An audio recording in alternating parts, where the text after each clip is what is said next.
Good afternoon, Wayzata, Orono, and Long Lake. I'm Sun Sailor Community Editor Jared Huzengay. Today is Tuesday, February 24th, and here's what's going on in your area today. Approximately 20 test piles have been driven into 3 areas of the Wayzata Bay Center parking lot. The piles have been left about 5 feet out of the ground so that they can be restruck at time intervals to check their load-bearing capacity as well as the geothermal capacity of the energy piles. At the conclusion of the tests, the foundation design can be finalized and engineers can determine the scope that geothermal energy will play in both heating and cooling the new Bay Center. The restrikes will take place approximately 7, 30, and 90 days after they were first driven. Anyone with questions or concerns about the process can contact Ed Briesmeister at 763-245-0962. U.S. Congressman Eric Paulson gave up his home in Eden Prairie to move to Washington, D.C. to represent the 3rd District. The district is a far cry from the spacious and open neighborhoods of the West Metro suburbs. In a recent interview with Sun newspapers correspondents Harvey Rockwood and Chris Allwell, Paulson talked about life in the nation's capital. So I live with 3 other members.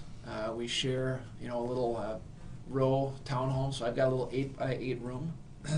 So it's a small. In fact, during the swearing in, all 6 of us, my family, we're all piled in there. It was like camping. So it was a bunk bed, and we had 3 girls on the floor, and I was like tiptoeing over them in the morning to get up early, to get up to the Capitol.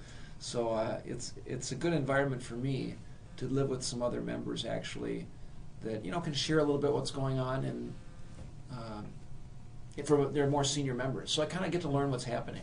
But it's certainly not glamorous. This little 8x8 room, I pay almost as much for that in rent a month as I do on my mortgage. It's ridiculous. Next time, Representative Paulson will talk about his hard-fought campaign against DFLer Ashwin Madhya. Paulson was outspent by several $1 million in the race, but came out with a victory. Portions of an interview with Paulson will be featured over the next couple of days here on Wayzata Today. Many of the editions of Sun newspapers in the 3rd Congressional District will be running a complete story of Paulson's experience as a freshman legislator. Before we go this afternoon, we'll take a look at a couple of events taking place in the area today. Tonight, the Wayzata High School Jazz Ensemble will perform at 7:30 in the high school auditorium located at 4955 Peony Lane North in Plymouth.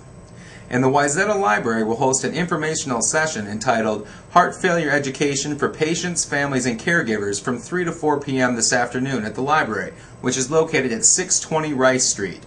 For Wayzata Today and MNSun.com, I'm Jared Huzengay, and I'll see you tomorrow.